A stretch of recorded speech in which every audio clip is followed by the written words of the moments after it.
Descriptions you've been giving me on your, you gave me a return of the Mac last week. I was compared to Pep Guardiola and sabbatical by the Tottenham boys, which was interesting. I've had some great ones, so it's good to be back. Thank you for having me. Nah, man, and if you guys don't know Louis, wait, this guy has been one of the original Chelsea content creators, somebody that I've watched from many years ago, man.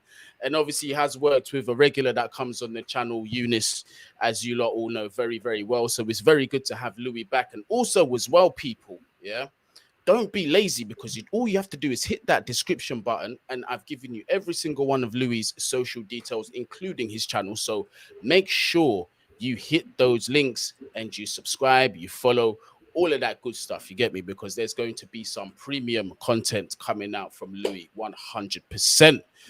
But Louis, I think, you know what? I think we're going to start off with the controversy that happened at Stamford Bridge. We're just going to get right into it, brother. We have to. Yeah, we're going to have to. This absolute shenanigan of a person. I'm watching my language because I know the first 3 minutes in the algorithm, it's not good to just let loose, but we'll get to that soon. But Anthony Taylor, what a prick.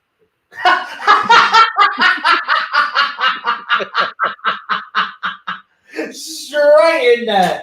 I mean, I think the thing is, right, you call him that. I've had people call him worse names. But to be fair, to every single one of those things, they all have a use. Anthony Taylor doesn't. So I think that the best way to describe Anthony Taylor is just avoid. But even then, avoid has a use. Avoid makes space. You know, I don't even know how to describe him. How he continues to be a top level referee, all right, is beyond me. Like I don't think he's from this planet.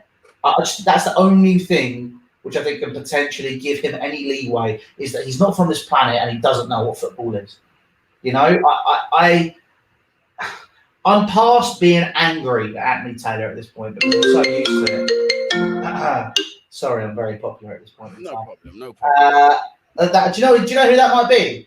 That might be the person who's come to do what we and you were talking about earlier. I'm not going to say what it is on the strings. It's hardly embarrassing. But it's not a bikini wax. But outside of that, I think, look, overall, the whole situation in regards to Anthony Taylor, you can't even be annoyed at him anymore. I think it just goes to show, when they're saying at World Cups, for example, there are no top-level Premier League referees. This is a shining example of why that is the case. Mm-hmm. It's beyond embarrassing. And it's not his first strike either, because there was the Fabregas situation where we should have had the penalty, and somehow I think he was he given a yellow card for that? Yeah, he was given a yellow card for that. Then you've got the situation in the FA Cup final with Arsenal where he sent off Kovacic. Then you've got the situation where Hugo Lloris, basically, I don't know what it was, some WWE fight, frog splash or something, took out Marcus Alonso, absolutely no penalty given. Yeah. And then you've got, and I've missed out several situations, and now you've got what happened over the weekend, which was blatant violent conduct. And obviously the tackle where Bentancur went in, literally got the man first before he got the ball on Kai Havertz, and none of them were called back. But listen, I'm seeing Chelsea fans out here, and rightly so, they're aggrieved. There's been a petition that's been put out. I think it's got over 150,000 signatures. But that doesn't mean anything anymore, to be honest. It doesn't. I don't think signatures. I appreciate the sentiment behind it. You know, for it to be discussed in the House of Commons, that would take it to, would be. It would make sense, but obviously, when I say it makes sense, obviously, I mean, when I say it makes sense, I mean the logistics behind it. But if fans could dictate this, for example, there was a referee, ironically, and I partially agreed with him. I was like, okay, that makes sense. Where he said, look, if fans and football clubs can start dictating who referees their games, that is the beginning of the end of fairness in football. Because, for example, Chelsea, United, Arsenal, Liverpool, you could have millions of people sign a petition, but then you could end up playing Scunthorpe United in the cup, and you can't. They're going to be out. They won't be able to be doing this sort of stuff. They won't be able to, face up to those sort of clubs. It'll become bullying. It'll become the monopoly of Real Madrid and Barcelona, which people don't like. in La Liga. You know, if you had that, if big clubs had that monopoly, which was also another reason why we didn't want the Super League, by the way. I know it kind of, this is a slight tangent, but it kind of all blends in where you can't have that. And look, as much as we can be aggrieved at the referee, we can be going on about it all we want. We were so good in that game, but my God, it has been the story of the past 3 or 4 years. We cannot finish to save our lives. We should have been 3 or 4-0 up. Facts. So the fact that we drew that game 2-2, yeah, we can be annoyed because there were 2 situations where we should have been in a better position, but we weren't. And we did that to ourselves. So, look, it's a lesson learned. It was a 6-pointer. To be honest, if you told me before the game it would be a 2-2 draw, I'd have taken that. Because, to be honest, I went into that thinking Tottenham were going to be... I thought they were going to batter us. You know, I thought they were going to turn us over the way we played against Everton and the way they played against Southampton. Yes, it's one game, but you could already see, for example, in that game against Spurs, we played really well. If we play with that level of intensity against Leeds, against Leicester, against Southampton, and we get some points on the board, we'll be in a solid position. But we need to start doing that. Otherwise, you know, we're going to, if we are, because there is potential that we could be, you know, making the same mistakes as we did last year, which is what we're seeing in these past 2 games. You know, we need to re-establish a certain level of mental control over our own destinies, rather than putting ourselves in a position where we can start trying to blame other people. We should have been sitting in a much stronger position. So as much as we're annoyed at Anthony Taylor, for me, after the game, I almost felt it was redundant because I felt we could have done a hell of a lot more, even though we played really well. No, fair play, Louis. And you know what I do say on this channel, and I've consistently said, we shouldn't be looking at referees to be A, helping us, and B, we should be putting our own chances away and creating our own opportunities to make sure that if an injustice like this happens, it doesn't matter because the scoreline is going to reflect it anyway. It doesn't matter. We should be winning these games. And quite frankly, like you said, you know, several opportunities that I can think of. Mason Mount, obviously for me, it wasn't worse. It wasn't as bad as the other 2. Mason Mount was one. Raheem Sterling was one that I felt he definitely should have put that one away. And the miss from Kai Havertz, oh my goodness. What a delivery that was from Reece James as well. And he's just been robbed of assists, just left, right, and centre. We've definitely got to do something about that. Look, I think if Reece James was having these assists, you know, given to him, I think given's the wrong word, but you know, the centre forwards and the strikers were putting these balls away, I don't think there'd be a conversation about him and Trent. Absolutely clear, purely, and I don't say. I think, look, let's be fair. Trent Alexander-Arnold going forward, probably and definitely is not far better than Reece James, but he is better, right? Yeah. But in terms of the overall wing back or fullback play, Reece James is the one who would go into any team. Trent, because of how he plays, wouldn't go into any team. So, look, I think that Reece playing in that right wing back position, which is what everybody wants, by the way. You know, when he started right centre back in that game, I was kind of sitting there going, "Oh, for fuck's sake!" You know, here we go. I was like, "Oh, this is going to be a wasted opportunity," and it wasn't. You know, Ruben had a really, really good game at right wing back, and obviously when we went forward, it almost became like a 4-2-2. I think that was something like yeah. Like, I mean, I'm not gonna, you know, overcomplicate and be like, yeah, players were turning in the half spaces and doing this. I'm not watching football, right? So I think that you know, when we were going forward, we looked pretty solid. We looked good defensively. We looked resilient in terms of the way we moved the ball. And I think Cucurella started this in the Everton game. When he came on, it was just that extra zip on a pass, which would give someone that extra 2 milliseconds, just to look up and find the space. We were all moving the ball like that.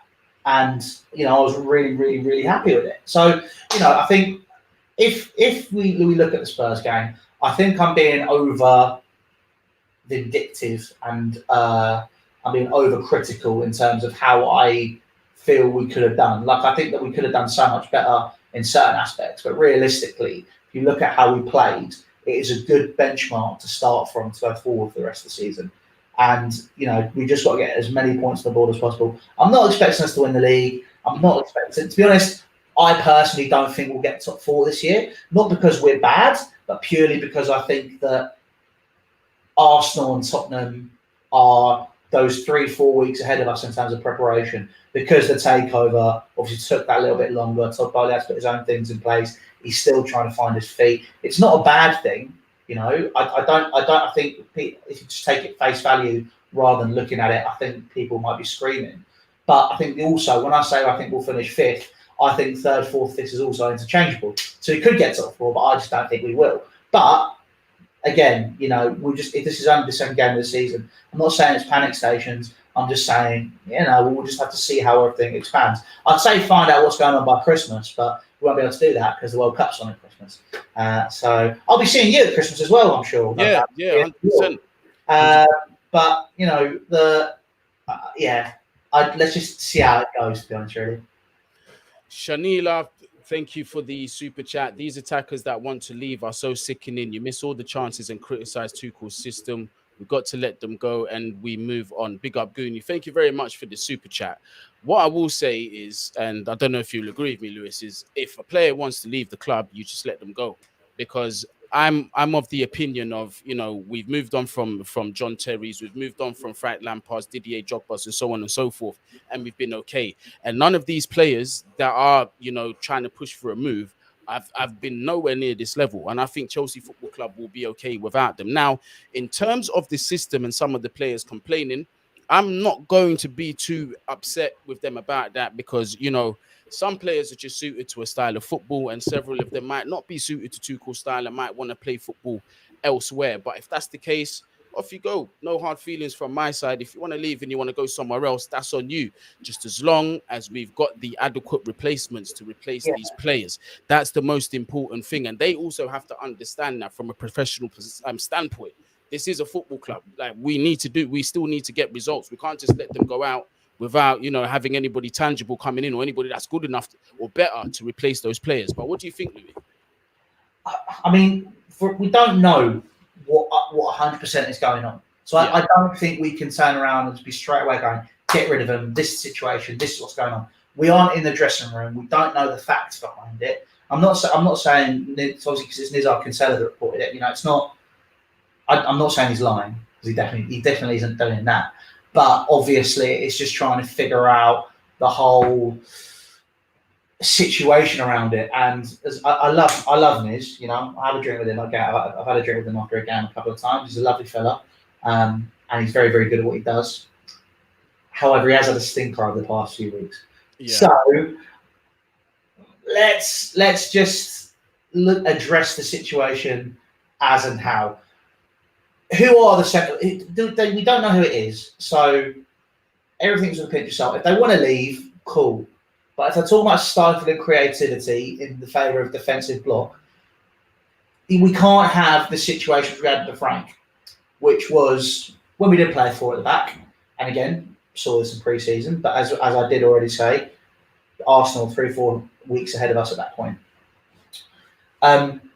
We play with a 4 at the back because we don't have the quality defensively to not to play a 4, as was shown under Frank last season, you know, or 2 seasons ago. Sorry, we struggled with that. When they were given the opportunity to not have a stifled attack, they didn't seize it. When we play forward with the ball, we always need to make the extra pass. Timo Werner was by no means perfect. But if you watch Timo Werner closely and you watch Raheem Sterling closely, both of them did very similar things. When there'd be space down a flank, or there'd be a channel to be more direct, to really go after a team, to really try and make those killer passes, we wouldn't make a pass. We always need to make that extra pass. And it drives me, and excuse me French, it drives me up the fucking wall. Because I'm sitting there watching the football. I think because you see different things in different angles if you're there and if you're not. When I'm there, I really like to watch specific players for extended periods of time. So I did that with Raheem Sterling and Kai Havertz this weekend. I thought that Raheem Sterling kept making these runs, and every time he'd have to stop and turn around and go, where's the ball? Where's the ball? Not rewarded. Every single time. And Timo Werner had exactly the same problem. And this is why he does so well in Germany. Because when he was in Germany, you play that one ball, bang, over the top, be aggressive, be direct. And we have the quality to do that, but we don't do it. So I think, look, again, I think a player which I could be critical with that on, because again, he's like Marmite for some people, right? Jorginho, I think he's very, very good at what he does.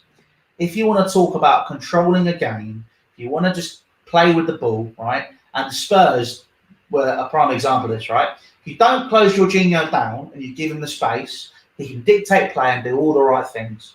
If you close him down, like he did for his first goal, he panics. Yep. Okay? This is precisely what continued to happen with Jorginho, because he has it in his locker. We've seen it so many times, well, not so many times, but a good amount of times for him to show that he has it. One ball, just one through ball. That's all we need. Just release it forward. Don't go sideways. You know, if we just had that capability a bit more, you've got the players to do it.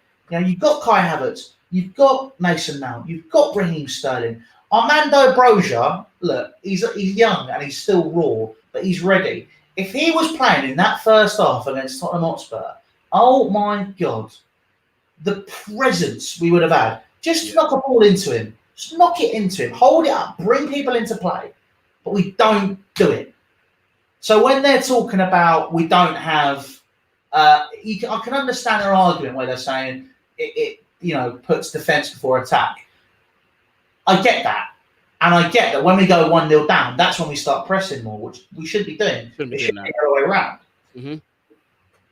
But at the same time, while they can moan about that, when you do get the opportunities, before they start moaning, I strongly suggest they start trying a bit harder to put them away. And again, I may be being slightly overcritical again, but I don't think that anyone right now at Chelsea is in any position to moan about Thomas Tuchel's tactics when the attackers aren't putting the ball away and defensively we're looking more resilient. Look, there is it's very old-fashioned, all right? But it's a very, very well-known football saying. Attack wins your game, defenses win your titles. Facts. It's funny. Do you know who addressed that situation recently? Liverpool addressed that situation. Do you know who else addressed that recently? Man City addressed that situation. Do you know who's currently addressing that situation? Arsenal and Tottenham. Because they all have the assets to go forward. Defensively, they weren't resilient enough. Now, they're all starting to prove a point. They're all starting to build.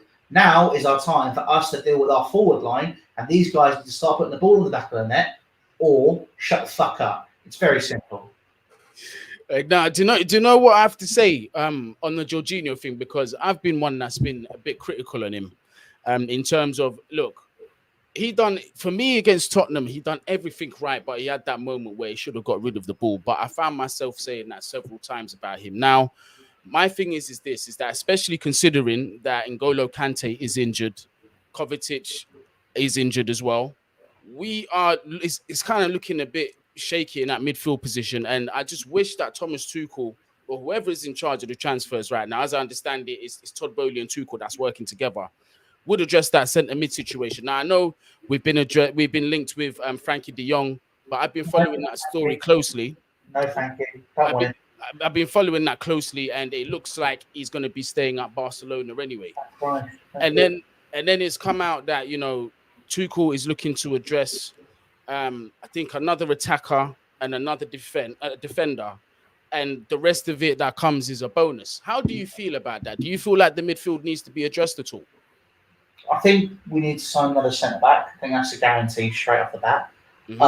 I'm not sold on Fofana. Why would you spend a world record fee on a centre back who hasn't matured yet, isn't even first choice for his country, hasn't done it at the top level in Europe, was out for half of last season with a leg break? I think that's batshit crazy, spending that amount of money on a player who's like that. Understand the logic behind it as well, though. I'm sure we've gone through looked at Marquinhos and top level players who are worthy of those price tags that clubs don't want to sell. That's fine. I think defense that needs to be addressed. I think Frankie de Jong, if we'd signed him, would have been a waste of money. For 75 million quid, I think there is so much more we should have invested in and better things we can invest in. It seems very opportunistic to sign Frankie de Jong rather than sign someone who fits perfectly. I don't think he works in a double pivot in midfield. I agree. He needs a three-man midfield. If we're going to be doing that, we're going to obviously need to give up somewhere else. Front three, he won't change that. Defensively, already as we said, back four doesn't work. So signing Frankie de Jong just seems like a very pre-FFP Abramovich move of going, shit, this good player's available, well, let's go get them, rather than actually looking at what we need. What Chelsea need is a number 6. We need a rock.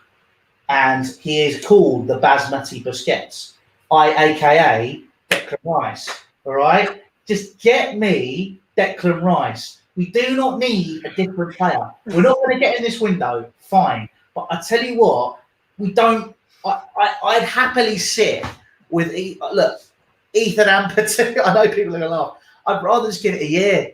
I'd rather just sit and go, look, we've got Ethan Ampadu, we've got Conor Gallagher, we've got Billy Gilmore, who obviously hasn't got a squad number, so he's probably going to go out online. But you've got Ampadu guaranteed. You've got Gallagher, who looked fantastic, by the way, to go in that double pivot. You've got Kovacic, you've got Jorginho, you've got Kante. And I've just seen someone say the Basmati Busquets doesn't suit our system. He absolutely does. He does. Absolutely does. But you know, deal with that. And obviously, you've got this other lad, by the way. I don't want to butcher his name. The lad that we signed from Villa. I call him Chooks. It's hard enough to pronounce that name. I just call him Chooks for short, bruv. Let's call him Chooks. Butcher it, yeah. But yeah, you got Chooks as well. So you know, we've got these opportunities. We've got some. Look, they're not going to win us leagues. They're not going to win us titles, I don't think, in Ethan Ampadu. But you've got someone who can do the job, and also, by the way, can play in the back three. So, as much as much as like we've got positions that need to be dealt with, I think deal with that centre back spot. If the right player is available in midfield, sign them, but they have to be right. They have to be right. It can't be just signing someone for the sake of signing someone, because that's what it'll be with Frankie de Jong. And I know people are excited because he's a very, very, very good player. I'm not saying he's not, but I think that it's not what we are guaranteed and what we definitely need. You know, he's not the sort of player we need. But I mean, there's one player I've just seen in the chat who I think would be absolutely perfect. Wilfred Ndidi's another one I'd quite like to see.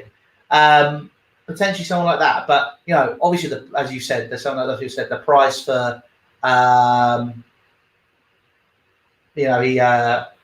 price for Declan Rice is something which would probably put a lot of people off. But he's just too perfect. It's just too perfect. And it's also a case that West Ham, they do not want to sell to us.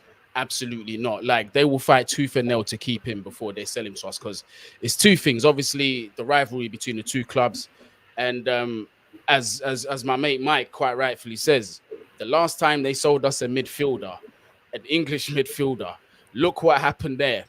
And you know the potential. What's his name again? I've forgotten. Yeah, we forget that geezer's name. He went on to score over 200 goals for us and that. He's just some fat bloke, isn't he? You know what I mean?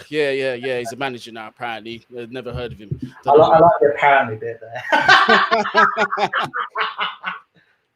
Yeah, so there's that. So it's gonna be a difficult deal to get done. Hence why they're throwing on that 150 million price tag, because that's blatantly just to deter teams to say, look, he's not for sale. And we've also got to remember that he is a massive key component for West Ham.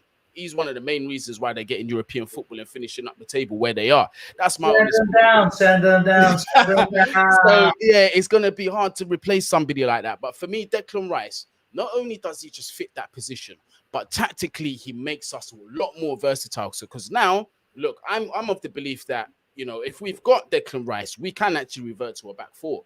if we do sign another centre back as well, which it looks like we're going to do. Cucurella, he can play as a left back. Koulibaly, let's say hypothetically Fofana does come in. I actually think Fofana is a really good player. For 85 M's, that's a different conversation altogether. Do you know what I mean? Yeah, it's a different conversation altogether in terms of price tag. He's a quality player, but £85 million, it's just Leicester being Leicester. Like, no. Yeah.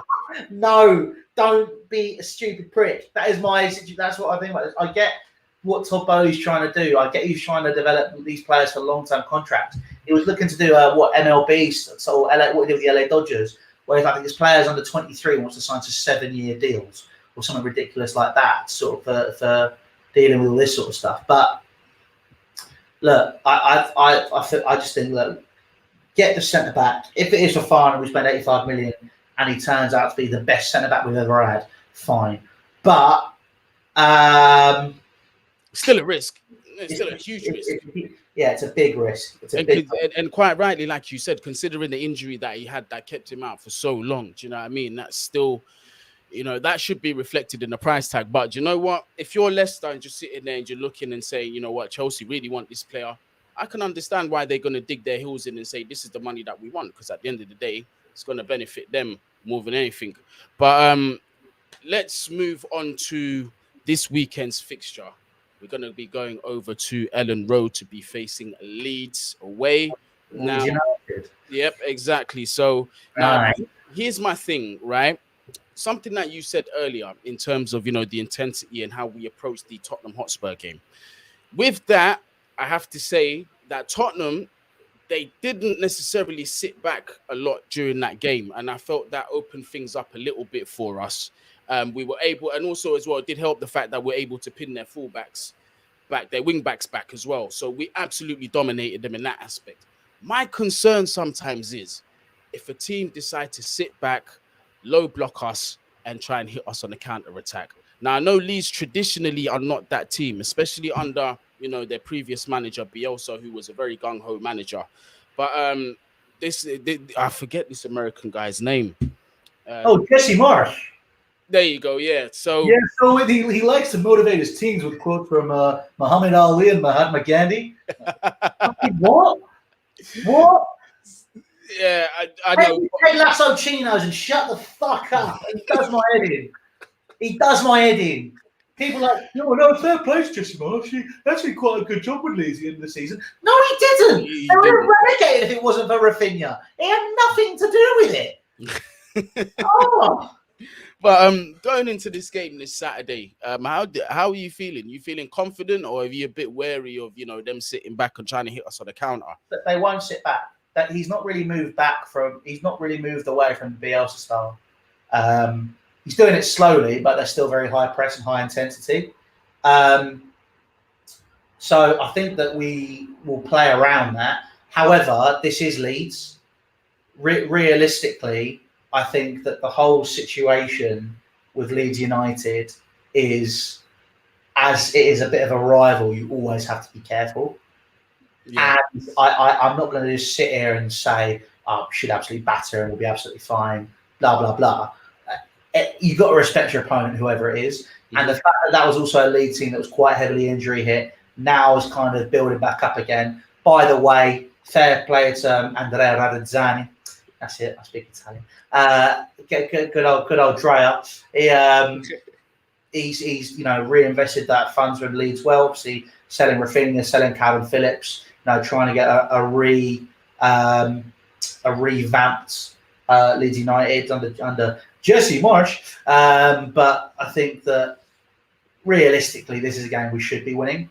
I'm gutted I can't go, because this is one of the games I've always wanted to do. I did it last year. Me and my dad said we were going to do it this year. We couldn't get a pair of tickets. So unfortunately, Leeds is off the cards. But overall, I think that we just need to be very wary of Leeds United as opponents. They're playing good football at the beginning of the season, to be fair to them, as much as I take the piss out of Jesse Marsh. But, I think that this is a game which we should be winning comfortably. No, 100%.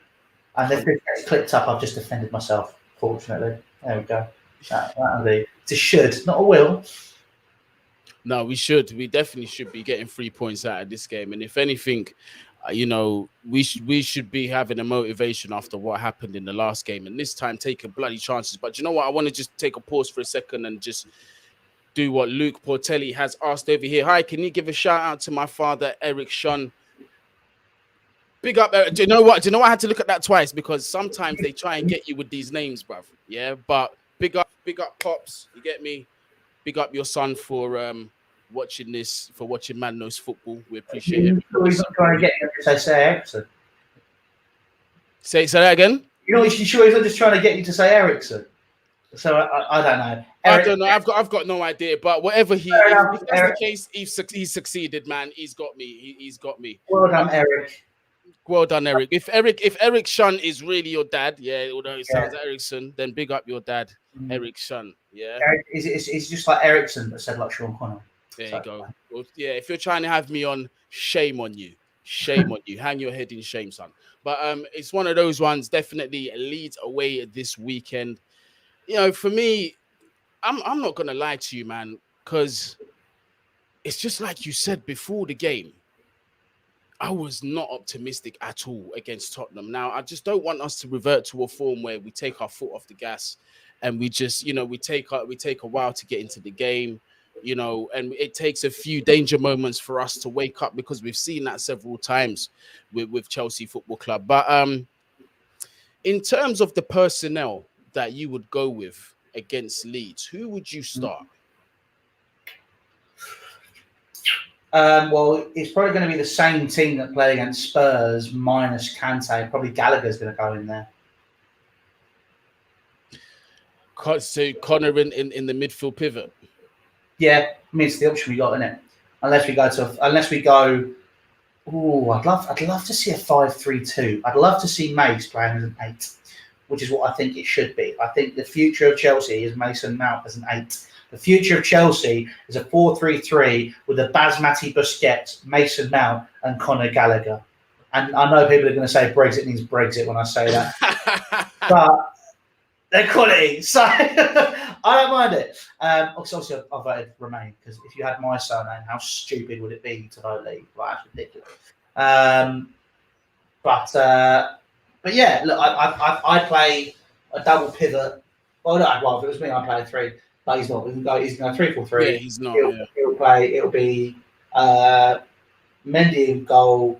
Kula. Oh my god, that was an absolutely amazing shot. Barley. Then you've got. I wonder if he'll play Silva. He probably will. He won't play him against Southampton, but he'll play. I reckon he'll play Silva. He'll play. I reckon I'd start Dave right centre back personally. As much as I think Ruben has warranted an opportunity to keep his place, I just think it's a waste seeing it. Chalobah, Reece James in the right centre position. So I go Dave, Reece James right wing back, left wing back I go Cucurella, Jorginho, Conor Gallagher in a double pivot, and then your front 3, Sterling. Do you know what? No, not with the same team. I want to see Brozier have a go. I want to see Brozier go blue teams because he's got it in his locker. Again, like I said, I like to watch people for periods when I'm in the stand rather than just focus on what you see on the telly. Just watching Brozier, you could see he came on. There was a presence. It wasn't obviously Kai Havertz has a certain presence. He works hard and he links up the play well, but he's a false 9. He's not a striker. Armando Brozier just comes on and rattles some fellas. Straight away, you saw it with him, you saw it with Gallagher, the press, just the intensity, a little bit of that. So I'd like him not to start personally, and obviously you go Mount and you go Raheem Sterling. And I also like Armando Brozier because I have a soft spot for him. He's from Slough. So it's quite funny because he's the best export from that place since David Brent. Do you know what with him as well, man? Shades of Diego Costa, bruv. He just reminds me. Thank you. My god, it feels so good to hear someone else say that.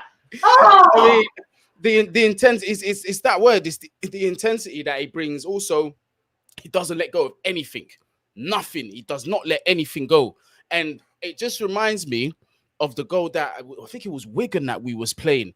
Diego Costa, where it was just the game was just absolutely fucking boring. It was just lullaby stuff basically. And Diego Costa, like he did so many times, said, "Do you know what? F you guys, I'm just gonna do this." And he pressed, I think it was their left back. He pressed them to death, won the ball back, drove straight into the box, and just hit it from the most obscure angle. Got the goal. There's the winner. I feel Broyo's got that in his locker, bro. 100%. I just feel like he needs to be given chances. Now, I get it. I get why Tuchel might be a bit wary about it. You know, he's a young kid, had a loan on Southampton. He's yet to play at the highest level consistently and probably wants him to earn his stripes a little bit more. But I think he deserves the chance, man. You see, with youth, you don't know until you throw them in. That's the case. Like 8 out of 10 times, you don't know what you're gonna get until you throw them in. Exactly. I think the beauty of the situation with youth, especially, I mean, you either throw them in when the game doesn't matter, that you see at the top level, or they're thrown in when the teams are in poor positions. Yeah. And we're not in either of those at the minute. And I think it will alleviate that pressure off those young players, and it will just allow them to shine and thrive, which is what we need. You know, and oh no, yeah, I know, man. He's injured for this weekend. So why does David Brent have to be injured? Oh. I just wanted to celebrate with a David Brent dance. Oh, bro. And I put the East from the best export from. I literally put it on Twitter during the game. I was like, best export from Slough since David Brent, and people were like, he's Albanian. I was like, yeah, but he was born here. He's born here, yeah. It's Slough boy. Now, we've had a bit of, there's some news that's coming out on social media, actually. Something I didn't even plan to talk about. But there My phone has been buzzing. It looks interesting. Yep, there are quotes from a particular Mike Dean. So let's see what these quotes are. So Mike Dean says, and this is just from the Absolute Chelsea account, in the few seconds I had to study Christian Romero pulling Cucurella's hair, I didn't deem it a violent act. I've since studied the footage, and I should have asked Taylor to visit his pitch side monitor. You're a waste man, bruv. You're an absolute waste man. Do you know how I know you're lying? It's because you had full, not even 4K. You had full 8K vision. You were standing right there, bruv. Right there. You had it in your line of sight. Nothing was blocking you. You saw him blatantly pull his hair down. And you're trying to say right now, maybe I should have gone to VAR. Maybe I should have got it checked. Yes, I got it wrong this time. What an absolute donut. Do you know what that is? That's the fucking FA PR department going, shit, lads, you probably want to mention something about this. That's all that is. And that is embarrassing. That is embarrassing. Well, and the thing is, it's too little too late now, isn't it? Because exactly. It's just the FA sort of going, right, let's just say something so we don't look like we fucked up. Let's just say we admit we've done something wrong. Well, it doesn't fucking matter on a Thursday. Is this true? If so, why? Is this the set? Who's as in who? Marcus. I think Llorente from Atletico. The centre mid. Yeah. He's not the profile that we need, though, is it? No, I don't know. He's a utility player. He can play as a defence midfielder, can play as an 8, can play as a right back, can play as a winger. That's what that is. That's them trying to cover the right wing back option as well as centre mid. Marcus Llorente. Yeah, so it is the lad from. Oh shit! You're on my barber chair. Sorry, bring that back. Centre. There you go. Listen, if I start talking about this, I'm just gonna, my blood pressure is gonna go straight through the roof. What's your thoughts on Pedro Neto link? You see, it's actually happening now. I hope. I have no idea. I rate him. I rate him so high. So high. Oh, I love it. My only thing is his injury record isn't great, but when that guy is on it, he's unplayable. Do you remember last season when he came on for Wolves against us? Absolutely tore us a new one. Me and my old man have wanted him for years. I wanted him before he went to Wolves, bruv. Yeah, when we saw him at Wolves, we were like, this is the. He played I remember those, like when he held onto the ball. That was the first 5 or 6 games where it looked unbelievable. He was moving like Hazard, just the way that he glided and held onto the ball. I thought that he was like different gear. And I actually said a couple of weeks ago, I just put a tweet out saying, if we're going to sign a winger, get me this guy.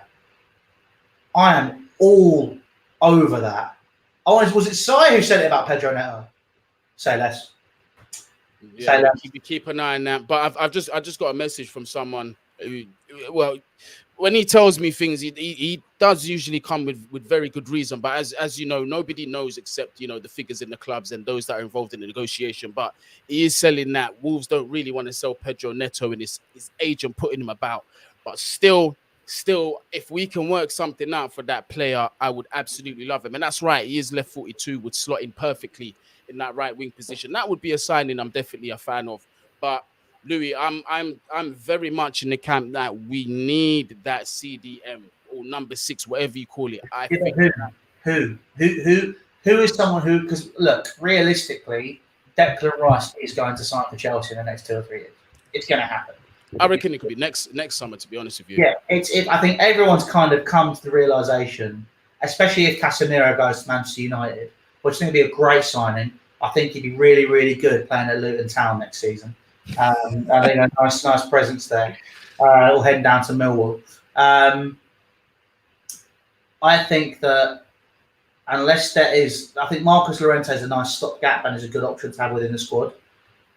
I think, again, unlike Frankie de Jong, he offers more in terms of a system. I think, again, I was having this conversation with Daniel Charles yesterday, which, by the way, you guys can see over the next couple of days on my channel, because I'm going to be cutting that bad boy up on this laptop soon as this video is done. Basically, we're done here. Look forward to that. Leagues are won now through systems more than individuals. Obviously, you have individual talents and quality within that squad and players that can change a game, but they work within the system, which is why Manchester United doesn't work, because they don't have a system. They're just kind of hoping everything goes to Ronaldo, which is why PSG haven't won a Champions League, because they just sign good players and hope it works out. I think that we need to, if we're going to sign that number 6, just make sure it's someone who fits the options we have. You know, I think, another, just as someone mentioned him, I'd love, again, Jude Bellingham's another player I think would be a very good in our system. But, you know, we'll have to see what happens. In terms of who's available now, at first, on the first look of it, I wouldn't have minded to go for Casemiro, but he's asking for 400k a week. Nope, I'm all right. 400k a week, and Real Madrid want 50 million euros for him. And remember, he is 31 years old. Not that, because, you know, there's this thing where, like, oh, once you're 30 or, you know, you're finished or 31. Well, I don't necessarily agree with that. I still think he's a quality player, but to be paying that much, I don't think Chelsea are even going to offer that. So I don't even think you pay monthly. That's what, 1.6 million. That's 16 million. That is nearly 20 million pound a year before tax. In wages, yeah. In wages, and they want a 50 million price tag as well. And then not to mention the agent fees as well. United are fucked. Yeah. It's insane. It's insane when you look at it. It's insane. Oh, that's good. That's funny. No. Oh dear. If they came round to me and they went, "Oh, if you want 400 grand a week," I'd literally do what I just did now. If I was Bowley, I'd be sat in my chair and be going, "What's a plonker?" You having me on? Obviously, you won't say plonker. Can you imagine him saying plonker? Plonker. But oh my god. I may no, but speaking of Manchester United, actually, let's move on from the Chelsea chat, because ideally, people, this was supposed to be a Premier League talk, but the both of us love Chelsea so much that we just lose track of time when we talk about Chelsea, man. But what can you do? We're true fans, man. We love our club. But let's have a bit of a laugh at the minute, yeah? Manchester United versus Liverpool on Monday. So neither team have recorded a win yet in the Premier League season. Yeah, which is only 2 games, believe it or not, people. It is not 36 or 35 the way people are behaving. No, Arsenal have not won the league. To you Arsenal fans that are messaging me and asking me, do you think Arsenal are contenders? No, I do not think they're Premier League title contenders. Absolutely not. So there's that. But we're going to get on to Manchester United versus Liverpool. United, who have held 2 humiliating L's so far against Liverpool, who have held what could be viewed as 2 humiliating draws by their standards. I'm not going to lie to you, bruv. I think this is going to be one-way traffic, mate. And I think Liverpool are absolutely going to. Do you think that Ten Hag could end up like Frank de Boer if they get battered? I think Ten Hag walks before he gets fired, to tell you the truth. Because he should have. First of all, he should have listened to Louis van Gaal when Louis van Gaal said, "Do not go to Manchester United. It's not a football club; it's a commercial club. It's basically Disneyland in Salford. Basically, is what he was alluding to. So, because now his reputation is at stake. Because for me, I do think he's a good manager, but there's a prevailing pattern here that we're seeing, and it's the same crop of players that seem to be failing the managers. So until Manchester United do something about that, I think it's a problem. Like, for example, let me know what you think about this, Louis. The persistence of playing Maguire, your Luke Shaw's, although I think he's a little different from the other two I'm going to mention. Scott McTominay as well. Mm-hmm. Why do they persist on playing these players? Is it a contractual thing that they've got to play a certain amount of games every year? Or what is it? Because I cannot understand, no matter what Maguire does, no matter what mistakes he makes, and same with McTominay, they're still in the lineup the following week. I don't get it. Maguire, I think, is purely because he's £80 million and it's a lose-lose situation. You either keep playing him and he keeps making mistakes, people talk about that, or you drop him. He's your club captain and he's £80 million a player, and people will just talk about that. So irrespective, it's a lose-lose for United. I don't understand why they don't just change the shape, because they're not built to play this 4-3-3. You played Eriksen as a deep line playmaker and as a false line. It doesn't work. If Man United play the 3-4-3, right? So you go, Lisandro Martinez gets the support because obviously him being a midget or a little person, doesn't help the situation with him in terms of centre backs.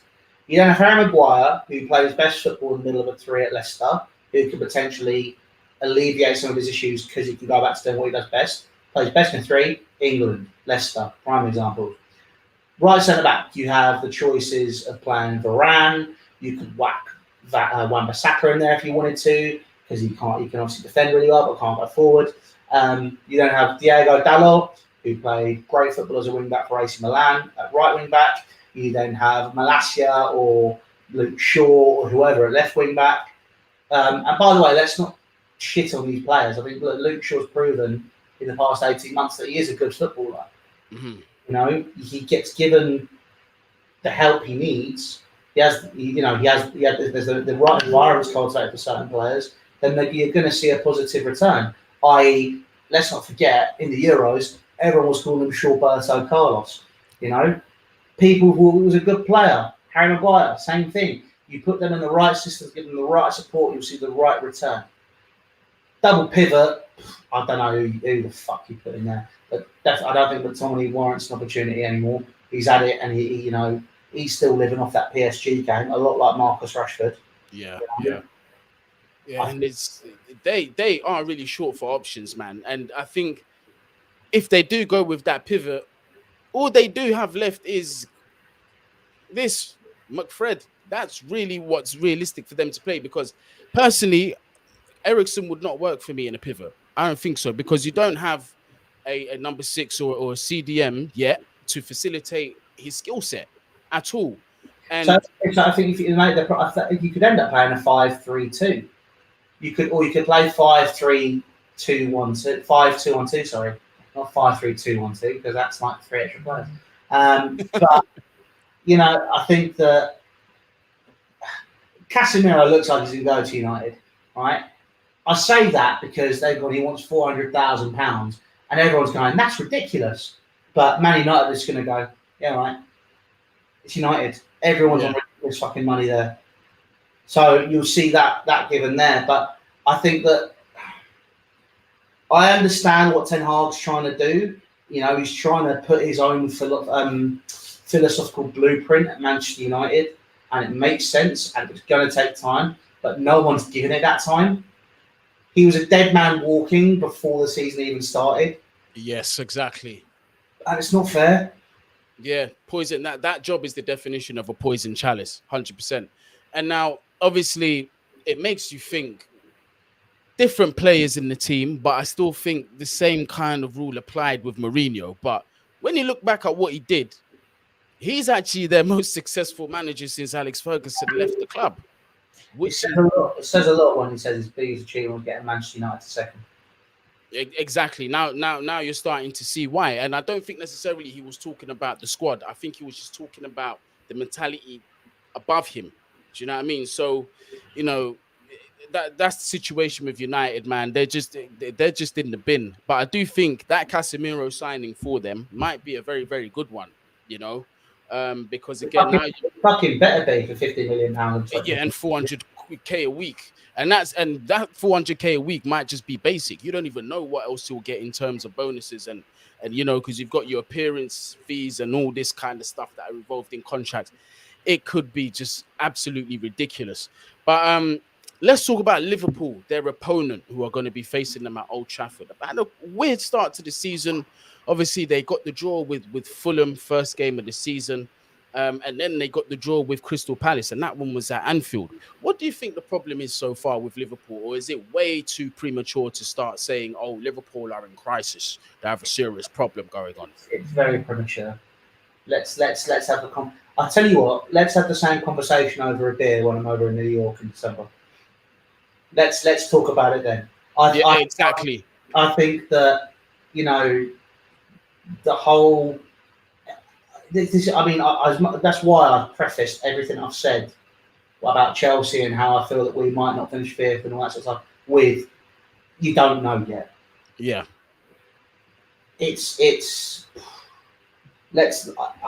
why when people talk about football media and conversations and people, these are the conversations people want us to be having. Because they want us to be talking all this stuff, so we can then go put it on Twitter and give them more ammunition, to talk about all this sort of stuff. It is completely illogical.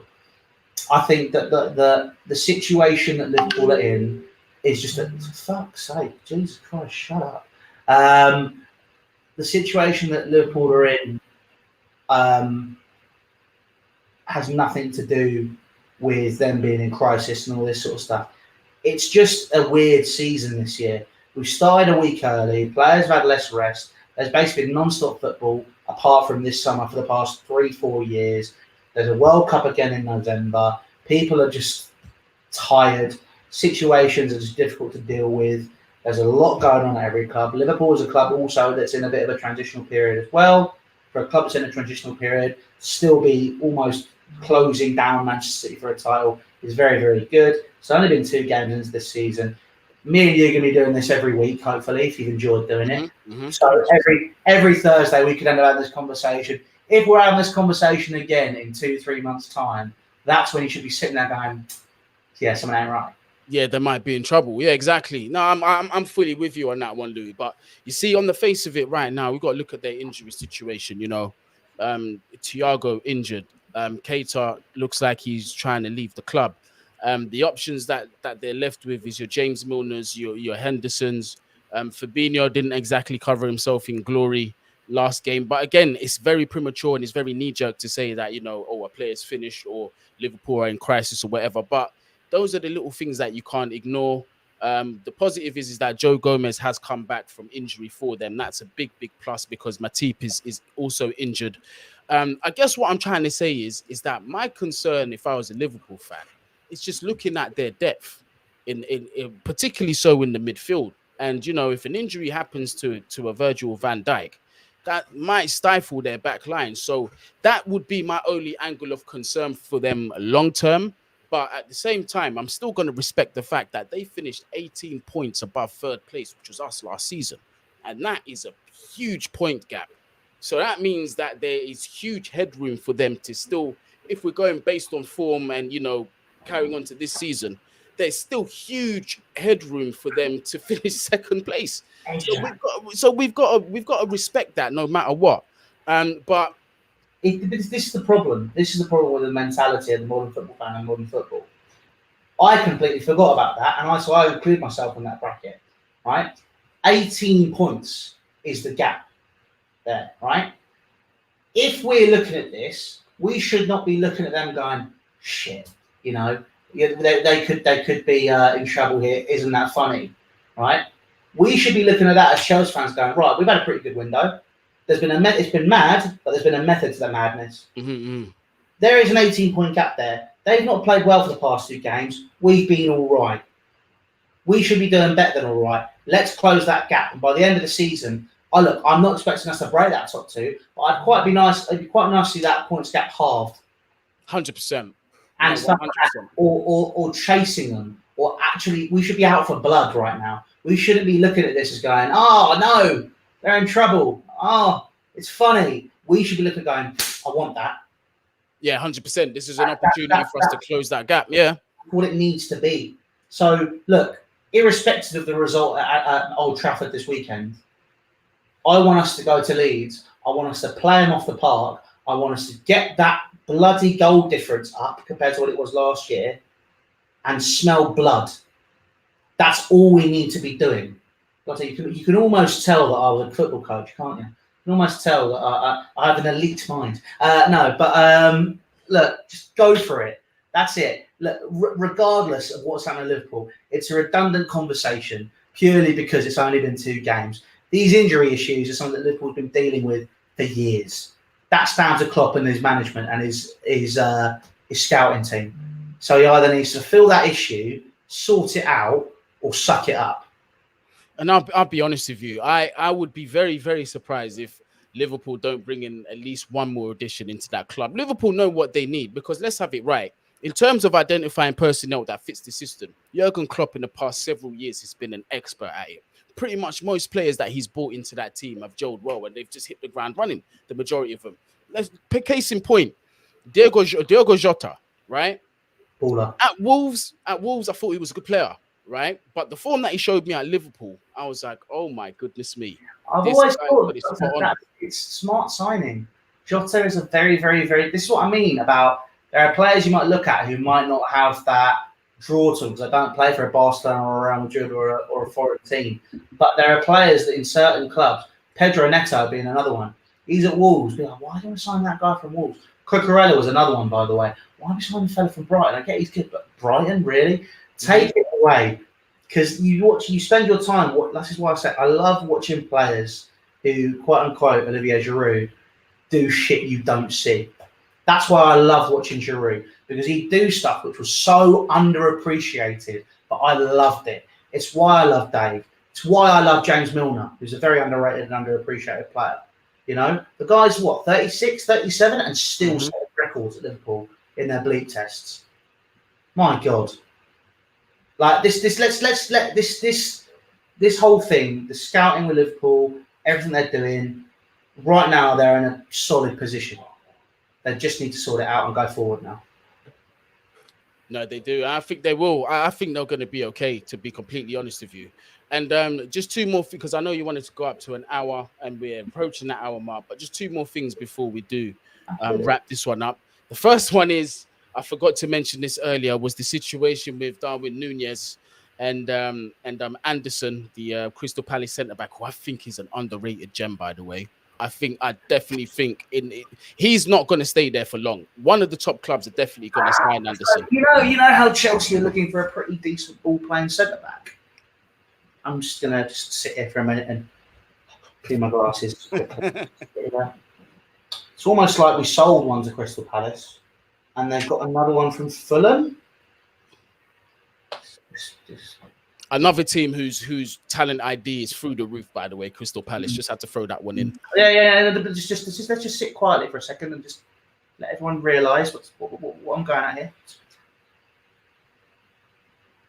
Okay, carry on. But yeah, no, that's pretty much it's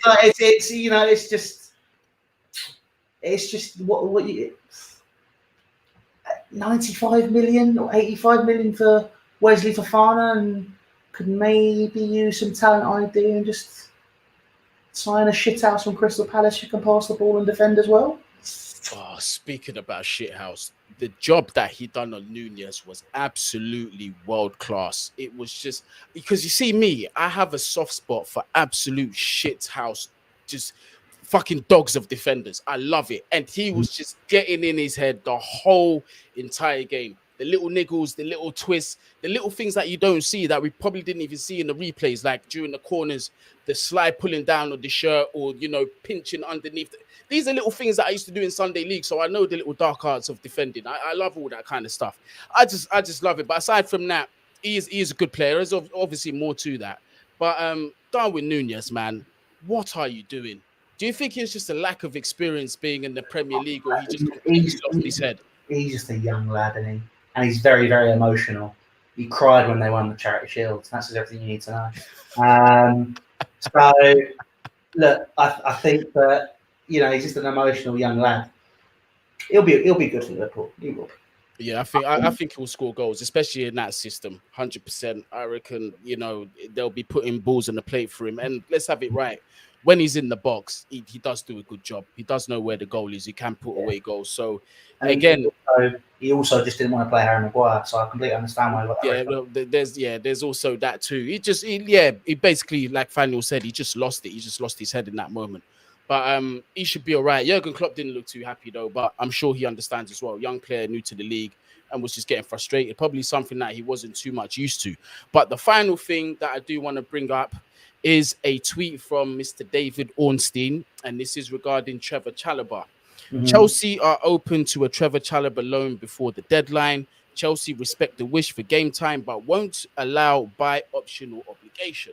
Particular interest from Premier League and also Serie A sides in European competitions. Important to the 23-year-old defender if he does move abroad. So Champions League is a requirement for Chalobah. We're not putting a buy option or an obligation to buy. What do you think of this move? So if he wants to move abroad, only wants to let teams play in the Champions League. Yep. So who does that narrow it down to in Italy? AC Milan. Did Roma get top four? Who? No, Roma did. AC Milan, Juve, Napoli, and Lazio, isn't it? So AC Milan, I think, would be the only place he could go, but I don't think he'd play. Juve, obviously, is not going to happen. And that's like they just signed Bremner as well. Bremer. I mean, if he's going to go abroad, he's not going to get Champions League. But come here, Guni. Little secret for me. What about? Okay, hear me out. What about if we loan him to Crystal Palace and sign Anderson? I'm a genius, all right? Up there for thinking, down there for dancing, in the middle for romancing, all right? It's very simple. Get me as the new director of football. It has to happen. End of. And I've moved my thing again. There you go. But the only problem with that is Chalo wants Champions League football, unfortunately. So I don't think he'd even accept that move. But I'm not against you with Anderson. I'm really not. I think I like him as a player, and I think he's going to show his stock this season. By the time it comes to summertime, Crystal Palace are easily going to be asking for about anything between 40 and 60 million for the player, easily. I think, in my opinion. Louis, we have surpassed the 1 hour mark. That just goes to show how much I was enjoying this conversation with you. And this is something that definitely we've got to keep this going. Absolutely. Week in, week out. And the reason why I'm not going to ask you where the people can find you is because I have already linked them down there in the description. So everybody that is in here, make sure you do these things. First of all, smash up that like button. Second of all, help us get to 13K as well. If you are new to this channel, make sure you hit that subscribe button. And all of our social medias are down there in the description. And don't be lazy. You don't have to copy and paste nothing. All you have to do, hit description, hit the link, follow, subscribe, whatever it's asking you to do, just do it, man. You get me? Please subscribe to the new channel. I would appreciate it. But Louis, I've got to jump back on your channel soon. Obviously, that's something that we're going to talk about off the camera. Anytime you need me, I'm definitely down for the collaboration. But Louis, man, I really appreciate you joining me today.